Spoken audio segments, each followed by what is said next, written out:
Here's the big challenge of life. You can have more than you've got because you can become more than you are. That's the challenge. And of course, the other side of the coin reads, unless you change how you are, you'll always have what you got. Success is something you attract, not something you pursue. Success is looking for a good place to stay. So instead of going after it, you work on yourself. Personal development.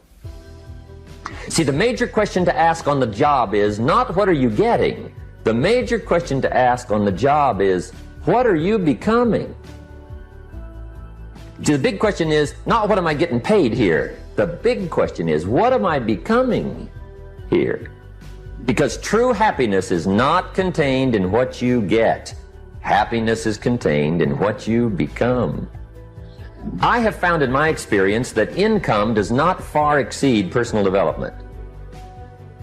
Now, sometimes income takes a lucky jump, but sure enough, unless you grow out where it is, it'll usually come back where you are. Life has strange ways. If somebody hands you $1 million, best you become a millionaire quickly, so you get to keep the money. Otherwise, sure enough, it'll disappear. Mr. Schultz taught me how to set goals. What a favor that was. One morning at breakfast, shortly after I met him, he said, Jim, let me see your current list of goals and let's go over them and talk about them. He said, maybe that's the best way I can help you get a better direction started. And I said, I don't have a list. He said, well, is it out in the car or home somewhere? I said, no, sir. I don't have a list anywhere. He said, well, young man, that's where we got to start. He said, I can tell you right now, if you don't have a list of your goals with you, he said, I can guess your bank balance within a few $100s. Which he did. And that got my attention. I said, you mean my bank balance would change if I had a list of goals? He said, drastically. If you're good, it'll stand out. This idea that, like, oh, it's easy for you to say. Everybody's got these stupid barriers they put in their own head. You got to resist those goddamn things because they don't do you any good, and they certainly define the potential for your future in a negative way that's not self-serving, and it's not even real. You know, you put this artificial ceiling on the potential for what you're doing. If you hit a wall, okay, that just means you need to regroup and rethink.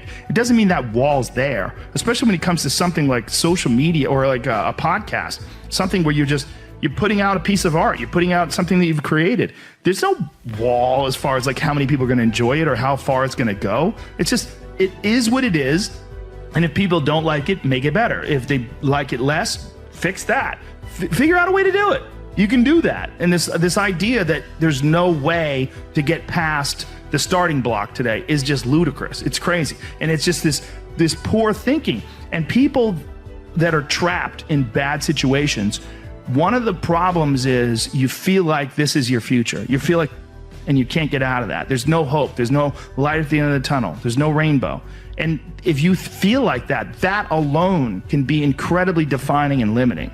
But if you look at yourself objectively and say, okay, I kind of am here. I'm in credit card debt. I'm working in a job. I don't like what I'm doing, but I have some ideas. I need to feed those ideas. And I need to feed them and water them. And I need to set aside a certain amount of time every day to just try to make those things happen. You can do that. But I had fallen so flat on my face for the first time in my life. I was depressed, asking myself, why? Why me? How can this happen? I worked so hard. Hard work pays, I always thought. It's not paying for me. I got nothing. I literally had $7 in my pocket, so my $7 story. That failure, rising from that to say, it's not over for me. I'm immediately gonna launch myself into training for professional wrestling. I couldn't have launched myself with that type of training that I did every day for hours in a boxing ring that was stiff like concrete. Every day for hours. I couldn't have launched myself with that type of mentality had I not fallen on my face after 10 years of football failed. Sometimes desire waits for a trigger, waits for something to happen. Who knows what the happening may be? A song, the lyrics, a movie, the dialogue, a seminar, a sermon, a book, an experience, confrontation with an enemy, a conversation with a friend who finally levels with you. Whatever the experience it is, it's so valuable. And here's my best advice. Welcome all experiences. You never know which one is going to turn everything on. Don't put up the walls. The same wall that keeps out disappointment keeps out happiness. Take down the walls. Go for the experience. Let it teach you.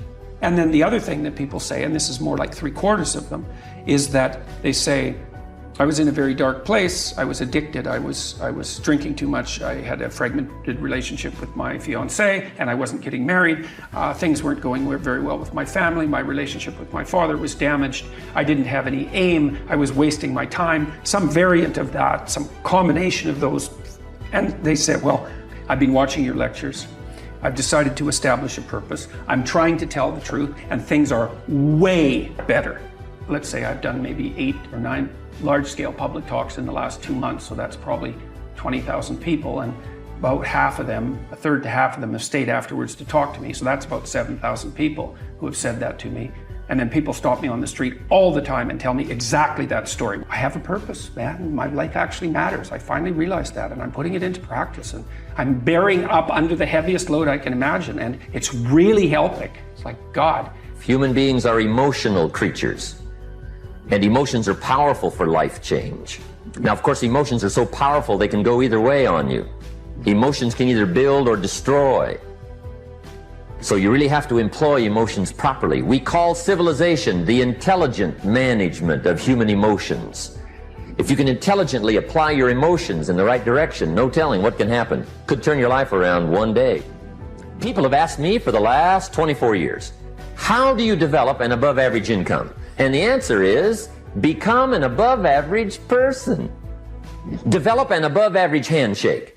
Some people want to be successful, they don't even work on their handshake. As easy as that would be to start on. They let it slide, they don't understand. Develop an above average smile. Develop an above average excitement. Develop an above average interest in other people. Develop an above average intensity to win. See, that'll change everything. Probably one of the most frustrating experiences in life is looking for an above average job with above average pay without becoming an above average person.